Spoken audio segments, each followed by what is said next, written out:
Jovens imigrantes enchiam as terras brasileiras no final do século XIX. Vinham sozinhos ou com as famílias, mas a falta de emprego, saudade da Europa, tudo era motivo para as rodas movidas à bebida.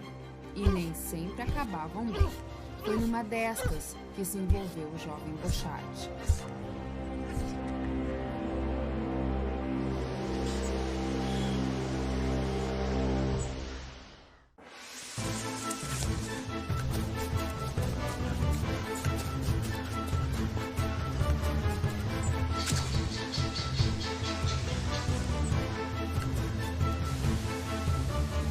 Depois da briga violenta e de ter matado o homem, Bochart sabe que seu tempo naquela vila brasileira tinha chegado ao fim.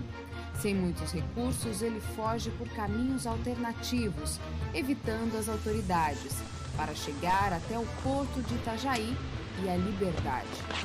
O trajeto habitual entre a vila de Brusque e o porto era feito levando de 1 até 2 semanas, dependendo das condições das estradas e dos atalhos. Ele deve ter levado muito mais.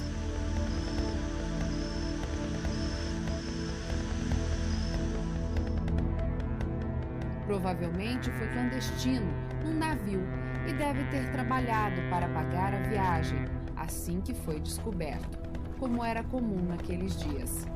Era mais um no vai e vem da imigração no final do século XIX.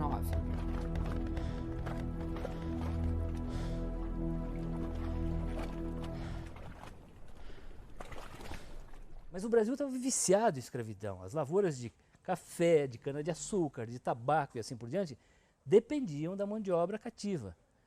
Então, qual foi a solução? Importar colonos pobres da Europa para substituir os escravos, que os fazendeiros sabiam que teriam de ser libertados. E muitos deles foram tratados realmente como escravos brancos ao chegar aqui. Porque eles receberam promessas incríveis, havia campanhas, por exemplo, na Alemanha, na Áustria, na antiga Prússia, na Itália, e que prometiam mundos e fundos para esses colonos, que eles iam ser proprietários de terras, coisas que eles não conseguiam ser na Europa, que iam ter a passagem paga pelo governo brasileiro, iam ser bem tratados, iam ter comida, moradia decente, educação. E ao chegar aqui, eles descobriram que a forma como eram tratados nas fazendas eram exatamente as mesmas que os senhores de escravos dedicavam aos seus cativos até alguns anos antes, o que gerou grandes revoltas. Depois de alguns meses de viagem, Bochart chega num porto europeu, imagina-se que na Inglaterra. Lá, 2 missionários adventistas abordam o jovem que veio do novo continente. Eles tinham uma mensagem urgente para pregar. E o rapaz tinha conhecidos no Brasil. Com ele, conseguem endereço de um imigrante alemão em Santa Catarina. É o senhor Carlos Drifke, o primeiro a receber a mensagem do advento em terras brasileiras. Carlos era o padrasto de Bochart. Bochart se perdeu nessa história, mas deixou um traço que nunca mais se apagou. A maioria das publicações que os adventistas possuíam chegaram com os primeiros missionários adventistas no Brasil e América do Sul em geral. As publicações vieram dos Estados Unidos, algumas da Europa, muitas da Alemanha.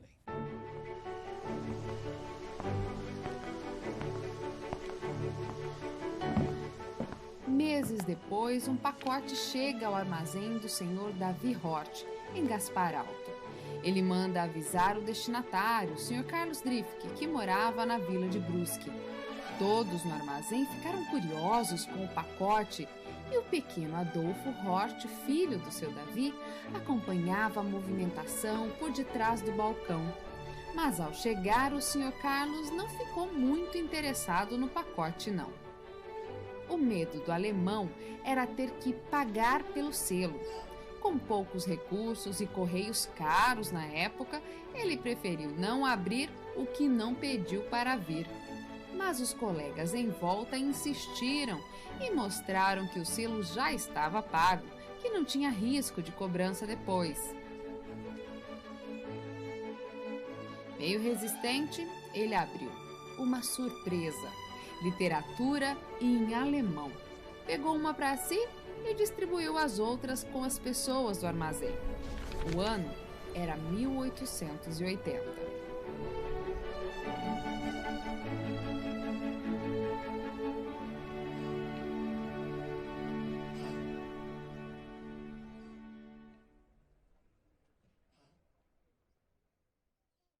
Na década de 50, o pastor Konrad Streithorst entrevistou Adolfo Hort e Adolfo Hort contou para ele que as revistas chegaram em Brusque quando ele tinha aproximadamente 9 anos de idade, que ele testemunhou a abertura do pacote, né? E ele nasceu, a gente tem o registro da Igreja Luterana de Brusque, ele nasceu em 14 de janeiro de 1872. Quer dizer, isso seria também coincide com uma outra data que ele cita nessa mesma entrevista, que isso foi na época em que houve uma grande enchente em Brusque, que foi conhecida como uma enchente assim que arrasou Brusque.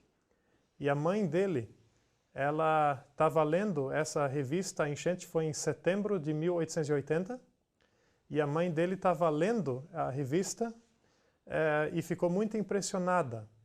E estava chorando, vendo os prejuízos que a enchente tinha causado, né? E a parte que ela estava lendo era sobre a volta de Jesus, os sinais da volta de Jesus. Depois de alguns pacotes, o Sr. Carlos desiste de ser o responsável pelas revistas que chegavam periodicamente. O medo do alemão era ter que pagar por elas algum dia. Um amigo até se prontificou para receber, mas desistiu. Aí, o improvável acontece nessa história. Muitos jovens vieram para o Brasil com as suas famílias, mas nunca se adaptaram às terras tropicais. A falta de opção de vida lá na Europa fazia com que eles ficassem, mas a situação difícil nas novas colônias levava muitos ao alcoolismo. Era o caso de Dressler. Sem muitos recursos para sustentar o vício e já sem o emprego de professor que a bebida lhe tirou, Dressler se oferece para continuar recebendo a encomenda.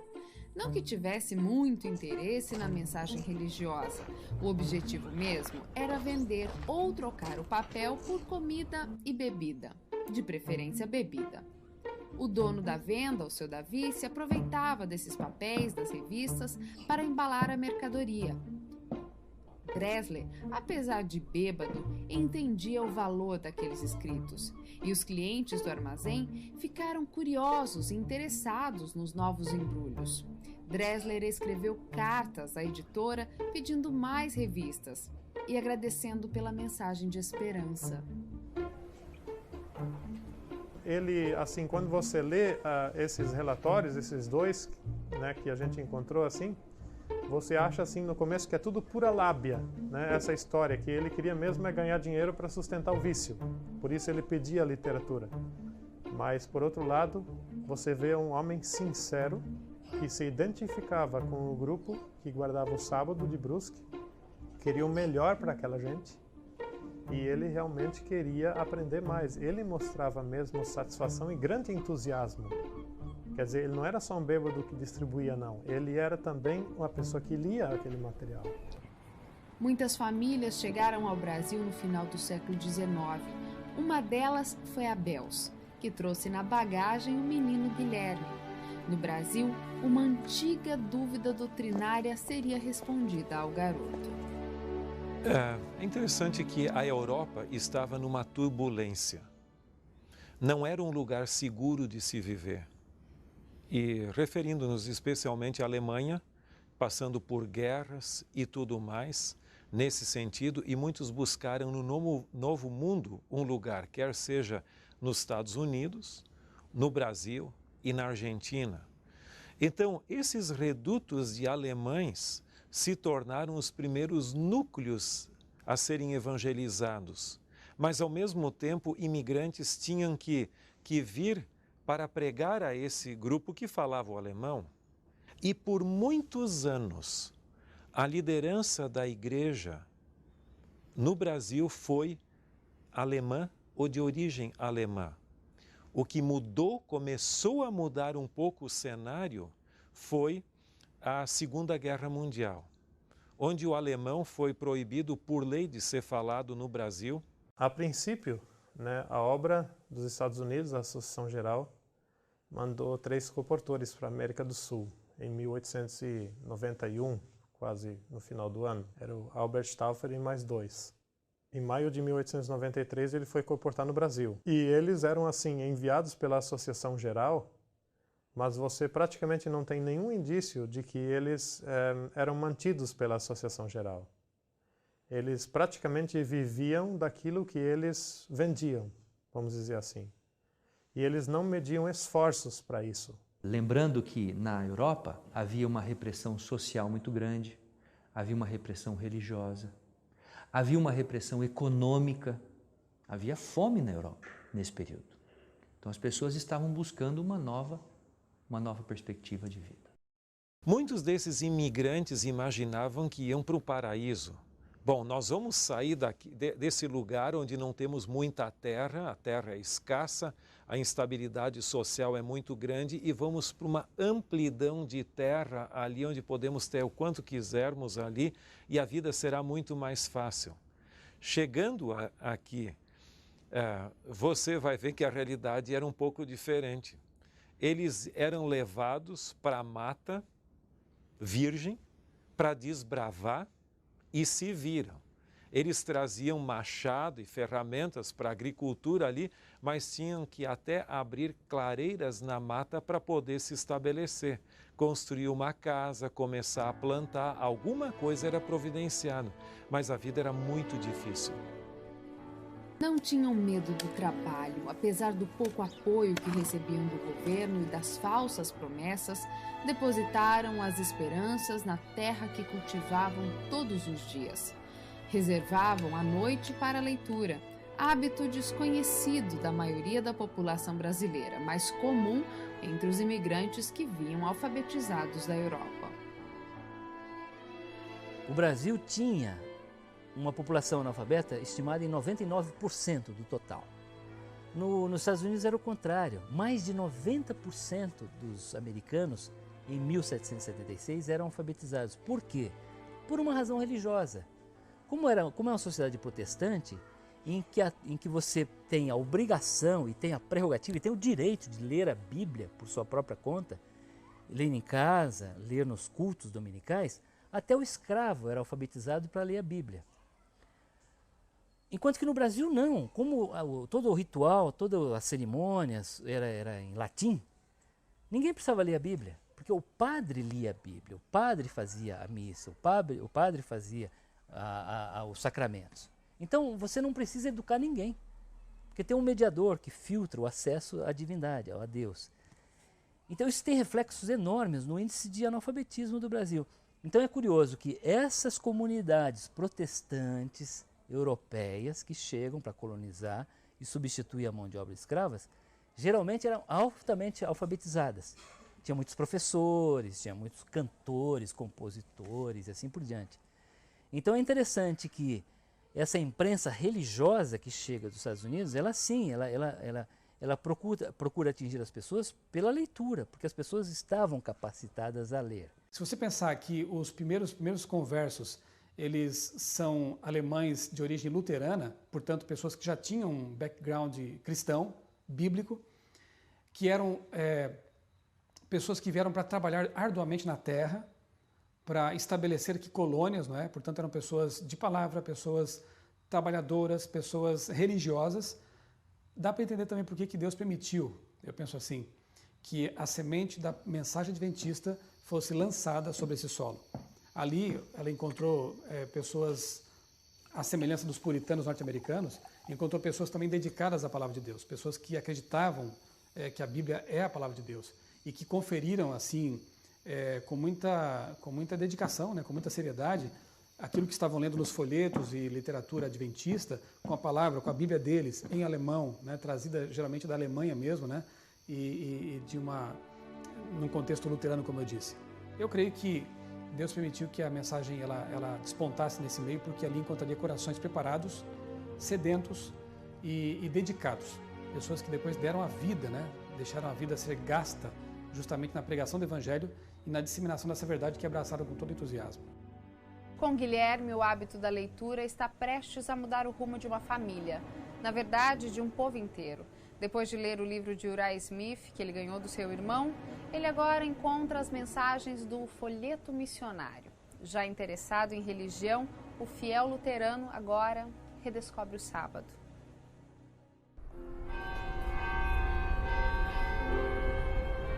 Belz, ele era de tanta sinceridade que na infância já havia tomado conhecimento da mensagem do sábado lendo a Bíblia. Mas por vários motivos acabou deixando isso de lado, até porque a família o dissuadiu disso, né? E ele deixou isso para lá por algum tempo. Até que quilômetros de distância do seu país de origem, na Alemanha, e anos depois, já casado, já adulto, com a sua família estabelecida, em Gaspar Alto, ele começa a ler um livro adventista, né? Escrito por Uriah Smith. E esse livro faz com que ele tenha contato novamente com a mensagem do sábado.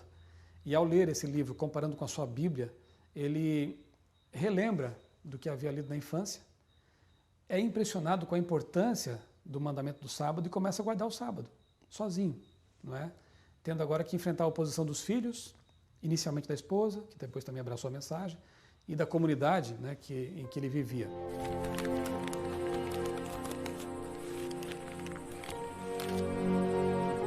Assim como Guilherme, muitos moradores da região começaram a comentar dos escritos sabatistas que liam em suas embalagens.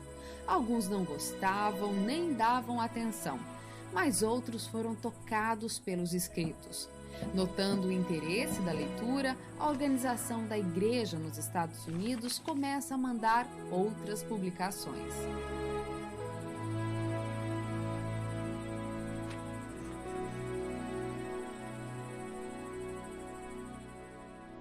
A primeira revista, de fato, foi a Stimme der Wahrheit que chegou, né? Isso a gente sabe porque era um pacote de 10 revistas, né?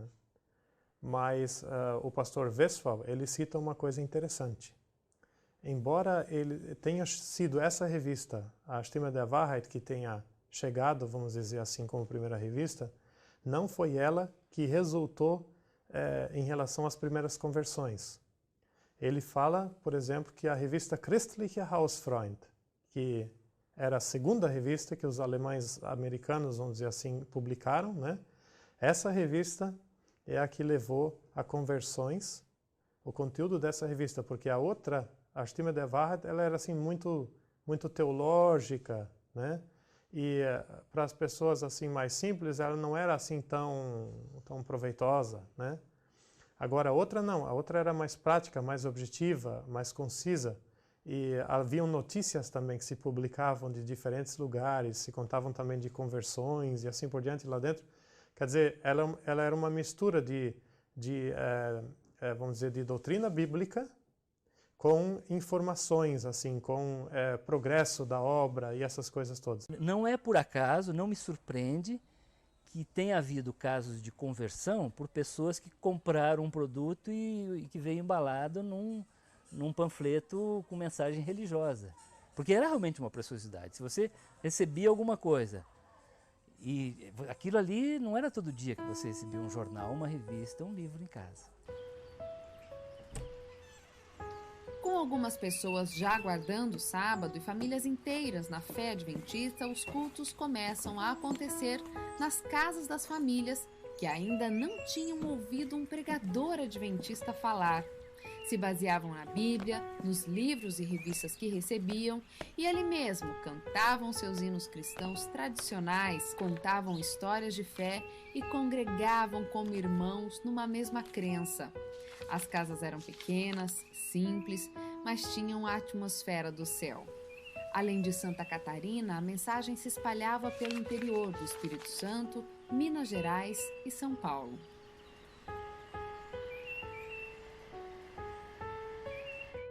Deveria ser para eles, de momento, um choque, confrontando com aquilo que eles conviveram com os pais e dentro da igreja luterana, mas ao receber o livro e confrontar com a Bíblia, talvez uma alegria toda extraordinária em dizer, achamos a verdade.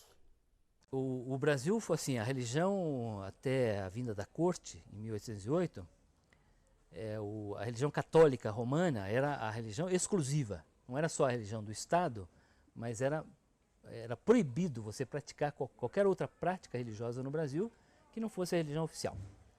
Na época da independência, da primeira Constituição de 1824 e durante o primeiro e o segundo reinado, até por pressão da Inglaterra, por pressão externa, o Estado brasileiro começa a conceder, a dar concessões de práticas religiosas, mas a religião oficial era a religião católica. O resultado é que você tem comunidades protestantes espalhadas pelo Brasil, especialmente nessas áreas de colonização europeia, no Rio Grande do Sul, em São Leopoldo, em Santa Catarina, em Curitiba, no interior do Espírito Santo e assim por diante. Mas, em contrapartida, você tem um grande preconceito. Não só preconceito religioso, mas preconceito contra o estrangeiro. O outro que chega de fora, que tem a pele diferente, que fala um outro idioma. Então, é curioso porque essas comunidades, um resultado, elas se fecham. Até por um instinto de proteção, de defesa. Ou seja, nesse país dominado por uma única ideologia religiosa, por uma religião oficial, um país analfabeto, um país inculto, um país muito simples, em que a educação não era tão valorizada, essas comunidades que chegam de fora com práticas religiosas diferentes, com outra perspectiva da educação, com outra perspectiva de se organizar socialmente, ela se fecha. O sábado foi, de fato, um dos grandes diferenciais que caracterizou os primeiros trabalhos dos protestantes no Brasil. Porque nós, como igreja protestante, nós poderíamos dizer que o sábado era o aspecto que nos diferenciava das demais igrejas que já estavam instaladas aqui no Brasil. Todos os fatos históricos levam a crer e com firmeza de que Guilherme Bels, no Brasil, foi a primeira pessoa a ser adventista, propriamente dito, por guardar o sábado segundo a tríplice mensagem angélica. Com o conhecimento doutrinário estabelecido e inúmeros pedidos por um pastor, o missionário Frank Westphal foi enviado da Argentina para o Brasil para batizar os novos conversos. Ele chegou de navio pelo Rio de Janeiro e lá se reuniu com obreiros missionários de outros países numa casa que viria a ser a igreja do Meyer. No caminho para Santa Catarina, soube de um grupo de 6 pessoas no interior de São Paulo, que também estava se preparando para o batismo. Entre eles, Guilherme Stein Jr. Ele foi oficialmente o primeiro adventista batizado no Brasil. Seguindo a viagem até o destino final, Westphal chega em Brusque para batizar os 22 membros, além do comportor Buckmeyer, que ainda não era batizado. Isso porque quase não havia pastores no continente sul-americano. Ali mesmo, entre 8 e 10 de junho de 1895, nas águas geladas do inverno do sul, foi organizada a primeira igreja adventista no Brasil, com 23 membros. Era uma emoção para esses irmãos de fé ouvirem um ministro adventista falando pela primeira vez. Mal sabiam que, ao voltar para casa na Argentina, o missionário receberia a esposa com a triste notícia da morte da filhinha. Eram dias de dor, de sacrifício pela fé, mas também de alegria pela esperança que brotava em solo brasileiro.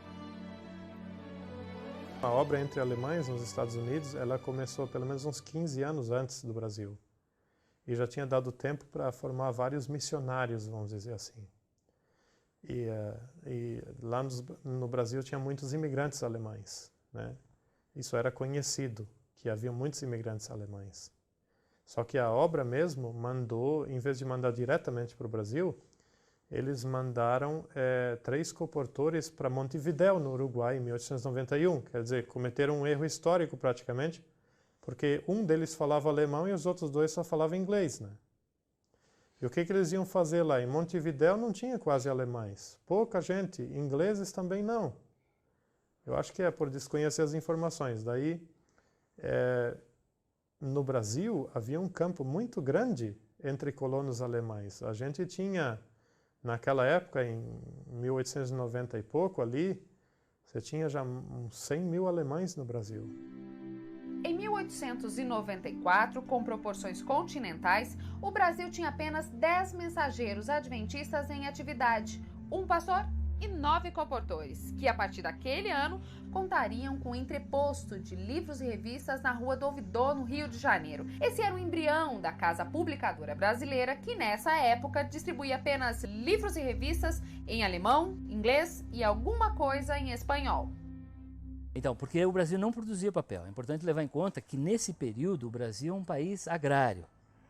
Ele praticamente não tem indústrias. As indústrias vão surgir mesmo no Brasil no século XX. Vinham da Europa, vinham da Finlândia, vinham dos países produtores de papel. E muito caro, né? Tinha incentivos fiscais, já como tem hoje, o papel imune, coisa assim.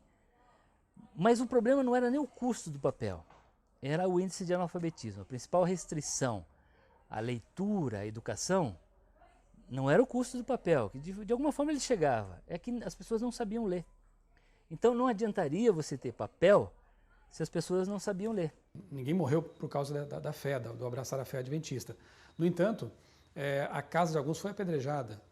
Alguns, enquanto faziam o pôr do sol, a casa era bombardeada com ovos podres, né? E coisas assim. Alguns, quando passavam pela rua, eram chamados de Verfluchtsabatisten, que em alemão quer dizer sabatistas amaldiçoados, né?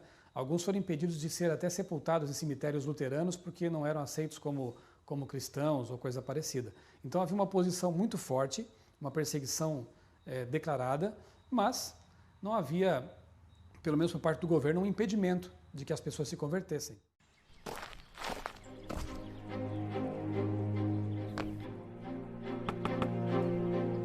Porém, pelo livro de Westphal, a gente percebe que havia sim problemas. Porque quando ele os batizou e procurou um lugar para alugar e reunir todos os membros, isso lhe foi negado. Apesar de existir a pessoa, existir o local, ele pagou o aluguel pelo local, e ao chegarem no sábado, na sexta-feira, para já preparar as coisas, lhe foi negado porque diz que havia uma objeção a isto, que se a pessoa continuasse a alugar aquilo, ele seria difamado diante da igreja luterana do púlpito. Essas pessoas que outrora eram benquistas na sociedade começam a descobrir o preconceito religioso. Ninguém se dispôs a alugar um salão para os cultos. Nem os seus mortos tiveram lugar nos cemitérios locais. Os padres se recusavam a enterrar nos cemitérios católicos. Os luteranos também não os queriam mais. O que hoje pode parecer um passado simples representou trauma e dor em defesa da fé.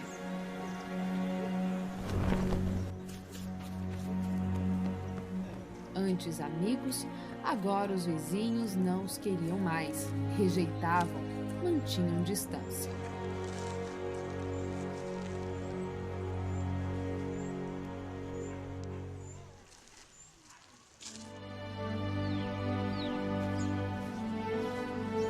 Enquanto não eram aceitos em nenhum lugar, descobriram em meio à natureza um recanto para cultuar. No sábado, muitas vezes se reuniram em descampados, fazendo de tronco seus bancos, de pedras os seus encostos.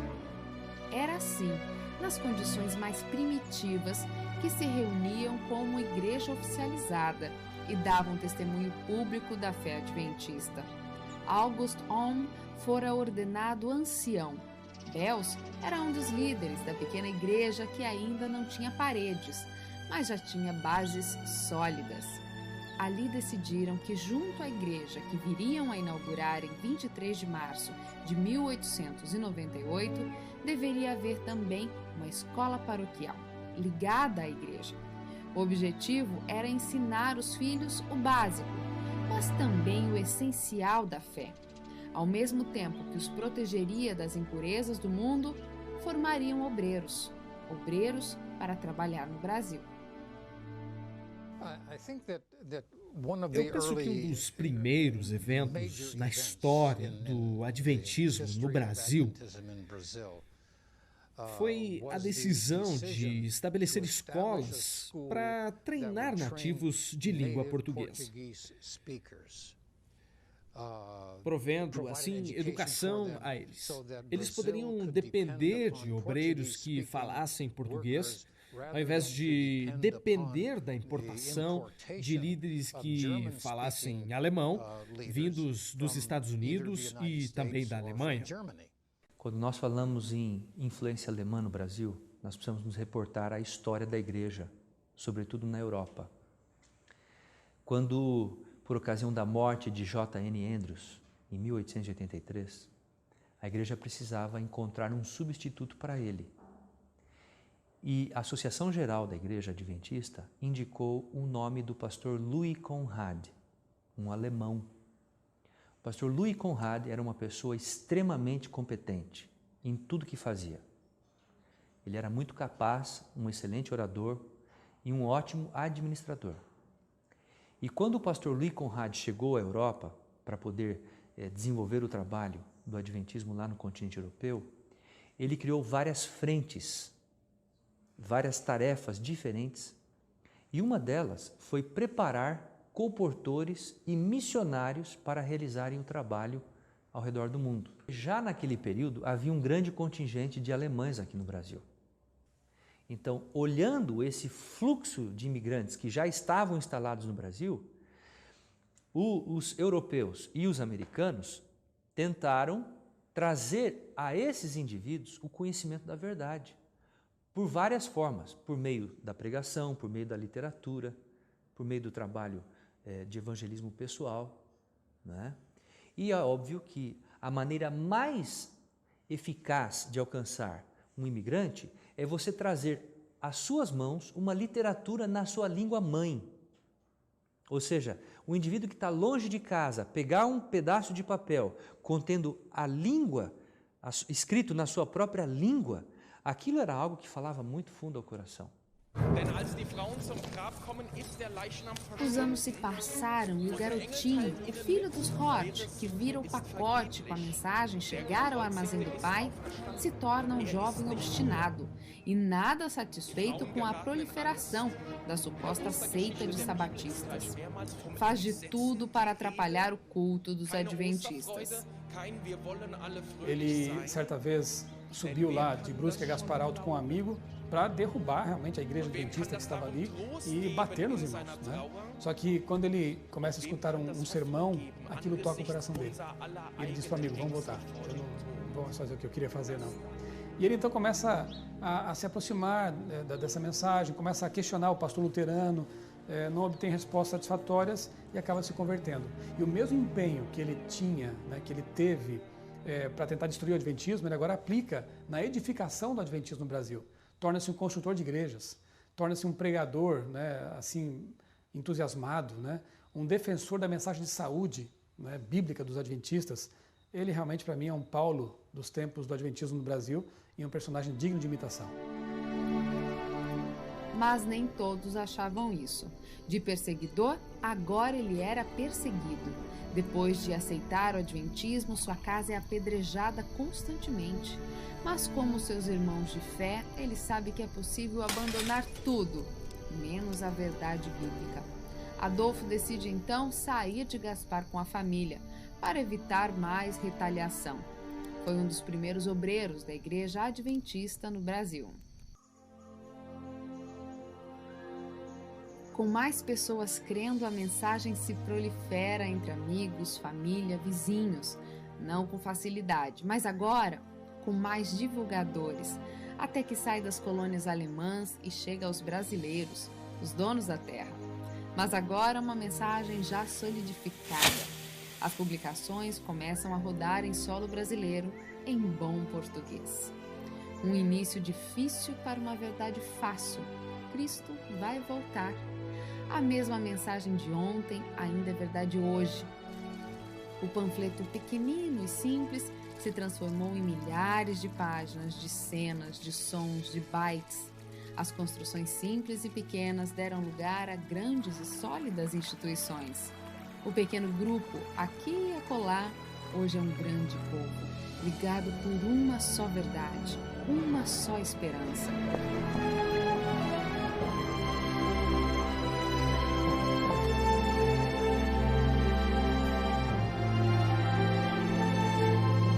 Aqueles homens de fé continuam vivos, numa e noutra parte desse território, pregando hoje e um pouquinho mais, nem que seja para só uma pessoa ouvir, ler, saber que Jesus está voltando.